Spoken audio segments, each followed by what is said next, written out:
I spend a lot of time in the bars of Thailand. You sit close to the fan so your shirt doesn't stick to your back. Ice rattles in the bucket. The music is soft, not for dancing, just enough to keep silence away. The bartender pours beer into a frosted glass and always drops in 2 cubes of ice. He says it tastes better that way. I listen to people. Some talk about fishing, some about cheap apartments, and sometimes you hear a story that carries a whole life inside it. That's how I met Tom. Not his real name. American. Around 60. Gray streaks in his hair. Hands rough, like they held tools for years and now only hold a glass. We first spoke on Soy Buakaw, in a bar with blue lamps and an old fan spinning overhead. He sat next to me, ordered a Chang, and chose the end seat so he could see the street. Men like him always sit at the edge. He told me he'd been married 20 years. He said it plain, without decoration. I wasn't a good man, he said. Stubborn. Hard. Always wanted to be right. But I was faithful. Always faithful. He spoke like a man tightening a bolt firm. Simple. Final. The betrayal began with little things. It always does. She had new music in her car. Songs he didn't know. The hallway smelled of perfume he had never bought. Sharper. Spicier than her usual lavender. 2 glasses on the kitchen counter in the morning. A lipstick mark on one. A shade she never wore. Her phone stopped backing up photos to the cloud. He never asked. Not once. One day he saw a gym bag by the door, packed ahead of time. That was enough. If he spoke, it would all turn into a game. Excuses. Half-truths. He chose silence. And he started selling things. In America, you can sell a life piece by piece. He kept a notebook. Left column item. Middle price. Right buyer's name. The first week, the boat was gone. 2 weeks later, the snowblower, though it hadn't snowed in years. The wedding china went to a young couple. He wrapped each plate carefully in newspaper. Tools went to a neighbor's son, who begged him to throw in the old measuring tape. By the end of the month, the garage was half empty. The wall still showed the mark where the bicycle once hung. He wasn't selling to prepare for escape. He didn't know he would leave yet. He was just making space. Space to hear his own heart in the house. In the bedroom, he sold the dresser, replaced it with a folding chair. On it, a shirt and a neatly rolled belt. He left the bed, slept on the edge, as if not to disturb even himself. At night, he listened to the refrigerator hum. In the morning, he took the trash out before she woke.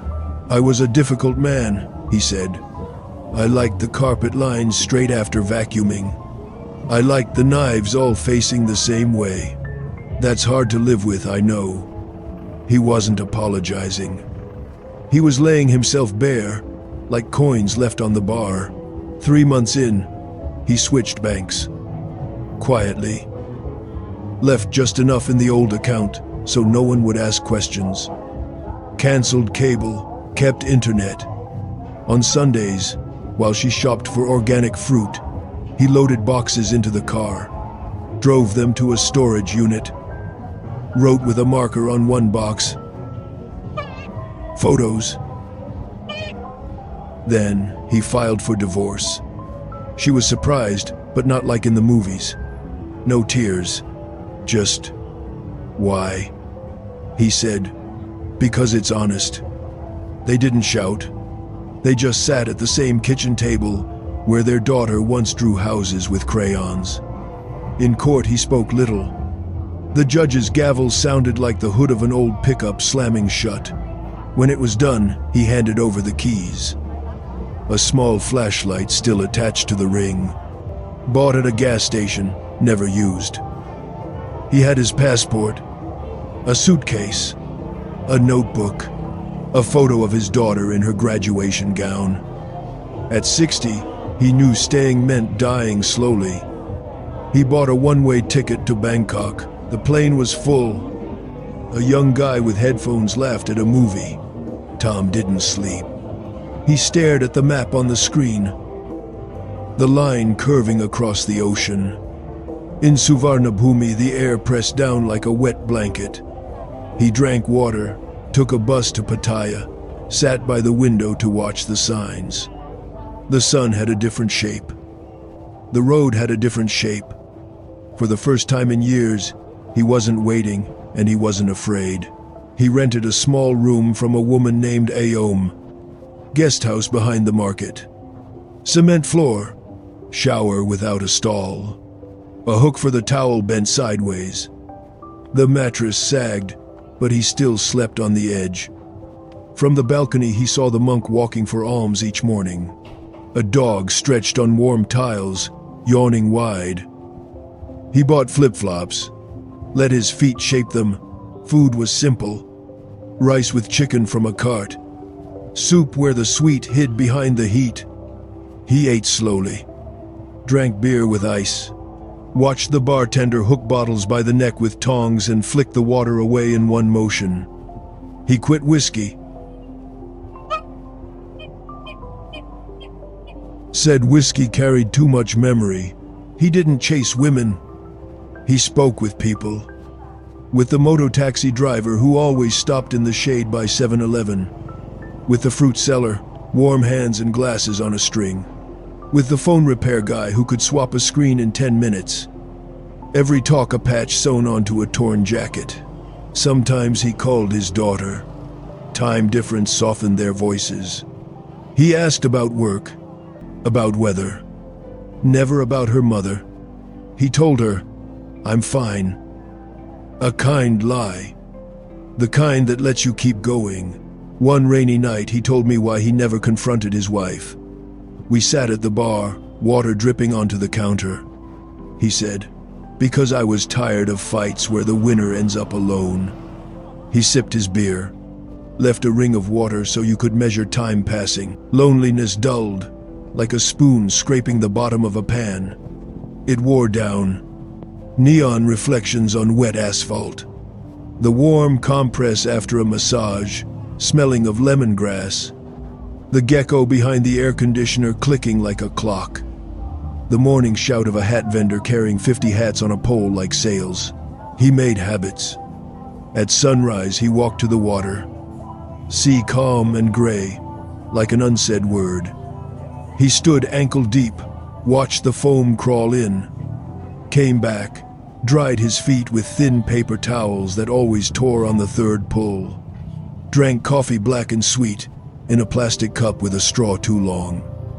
He laughed at the straw, drank anyway. One evening he brought a small bag.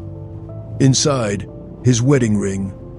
Not gold, just metal. The mark on his finger was nearly gone.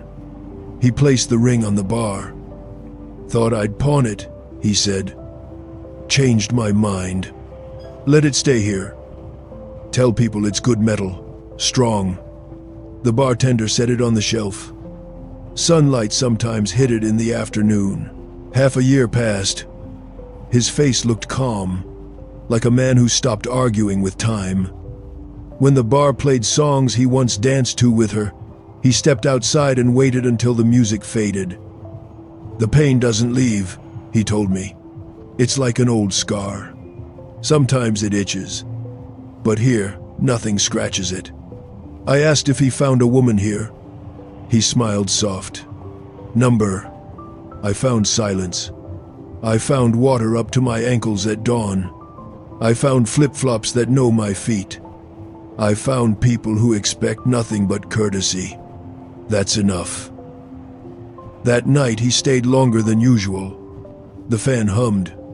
A dog curled on cardboard outside. The bartender wiped circles of water until the bar shone like black glass. Tom lifted his glass, looked through it, and said, "I did the right thing. I sold everything I could sell, and kept the only thing you can't sell." He finished his beer, left exact change, folded the receipt along the crease, nodded, and walked out.